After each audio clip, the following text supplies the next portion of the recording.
मैं शेयर करूँगी आपके साथ अपना डेली का रूटीन। सो वीडियो को एंड तक देखिएगा और चैनल को लाइक और सब्सक्राइब करना ना भूलें। सबसे पहले मैं उठी और मैंने उठकर अपना डेली का टारगेट बनाया कि मुझे आज दिन में क्या क्या करना है, क्या क्या नहीं करना है। देन उसके बाद सबसे पहले मैंने मैथ्स की क्लास लेना स्टार्ट करी, बिकॉज़ मेरा अभी तक फाउंडेशन कंप्लीट नहीं हो रहा है। मेरा जो टॉपिक चल रहा है वो चल रहा है टाइम एंड वर्क, तो सबसे पहले मैंने उसे ही कंप्लीट किया। देन उसके बाद मैंने उस चैप्टर के ऑलमोस्ट 50 क्वेश्चन लगाए ताकि मेरे इस चैप्टर में कोई भी दिक्कत ना रहे।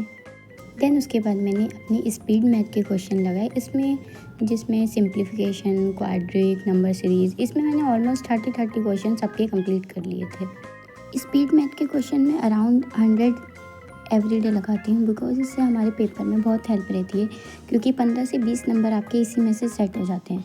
तो मैं डेली इस पर प्रैक्टिस करती हूँ ताकि मैं एग्ज़ाम में विदाउट पेन एंड पेपर का यूज़ किए हुए जल्दी से फटाफट अपने 15 से 20 नंबर पक्के कर दूँ।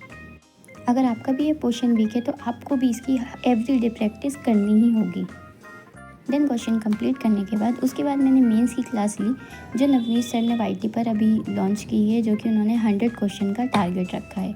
उसमें मेरे काफ़ी क्वेश्चन सॉल्व हो जाते हैं, काफ़ी नहीं हो पाते हैं, बिकॉज अभी फाउंडेशन कंप्लीट नहीं हुआ है। देन उसके बाद मैंने एडिटोरियल का सेशन देखना स्टार्ट किया, जो कि निमिषा मैम पढ़ाती हैं।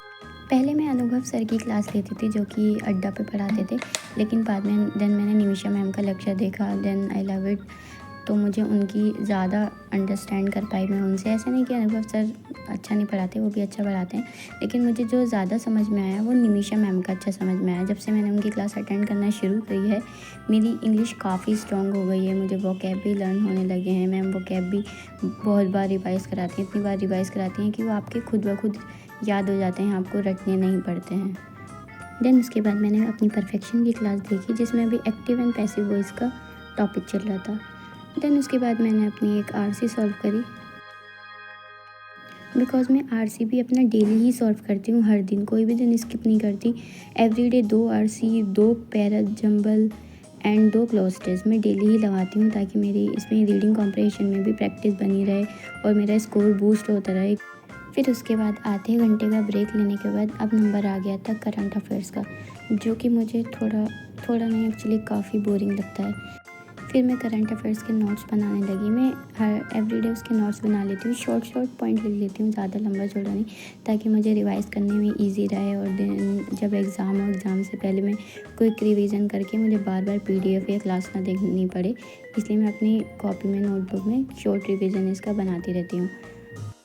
करंट अफेयर चाहे कितना भी बोरिंग हो, लेकिन सबसे ज़्यादा मार्क्स तो इसी में से आते हैं, क्या करें, और क्वेश्चन भी सबसे ज़्यादा इसी में से पूछे जाते हैं। तो हमें अपना ये वाला पार्ट काफ़ी स्ट्रॉन्ग करना चाहिए, ताकि हमें जब हम मेंस के पेपर में बैठे तो हमें इसे दिक्कत ना हो रिवाइज़ करने में, क्योंकि 15-20 दिन तो मिलते ही हैं कम से कम।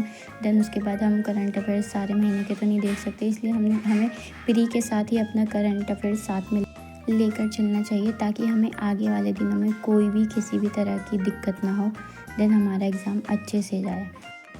देन दोपहर के 3 बज चुके थे और मेरा टारगेट 60% तक ही कंप्लीट हुआ था, बिकॉज़ मैंने मैथ्स में ज़्यादा टाइम दे दिया था, दैट्स वाई। बिकॉज़ मैंने ब्रेक भी कुछ ज़्यादा लंबा ले लिया था, क्योंकि आज मैं बहुत मॉर्निंग में उठ गई थी, तो मुझे बहुत थकान हो रही थी, इसलिए। वैसे मैं अपने टारगेट काफ़ी जल्दी कंप्लीट कर लेती हूँ, लेकिन मेरे पास जो पेंडिंग क्लासेस इतनी सारी पड़ी थी, तो उसे कवर भी करना ज़रूरी था। देन मैंने उसे ऑलमोस्ट कवर ही कर लिया था, बस 1-2 क्लास रह गई थी, वो भी मैं कर लूँगी। देन उसके बाद मैं अपनी GA की क्लास देखने लग गई, जो कि आशीष सर पढ़ाते हैं अड्डा पर, और मैं हैंड टू हैंड नोट्स भी बना रही थी। लेकिन आशीष सर बहुत स्ट्रिक्टली मना करते हैं कि नोट्स कोई भी नहीं बनाएगा क्लास के दौरान, लेकिन क्या करें, आदत से मजबूर है, आदत नहीं जाती। हैंड टू हैंड मुझे नोट्स लिखने की आदत है, तो मैं क्लास पॉज करके नोट्स बनाती रहती हूँ, देन फिर क्लास देखती हूँ, क्योंकि वो जो क्लास में एक्सप्लेन करते हैं वो PPT में प्रोवाइड नहीं करते। दैट्स वाई मुझे क्लास को पॉज करके वापस से नोट्स बनाना पड़ता है, इसलिए मैं हैंड टू हैंड ही नोट्स बनाती रहती हूँ। अगर मैं बाद में बनाऊँगी तो मेरा टाइम भी वेस्ट होगा, तो इसलिए मैं हैंड टू हैंड बनाती रहती हूँ। देन क्लास कंप्लीट करते करते मुझे शाम के 5 बज गए थे।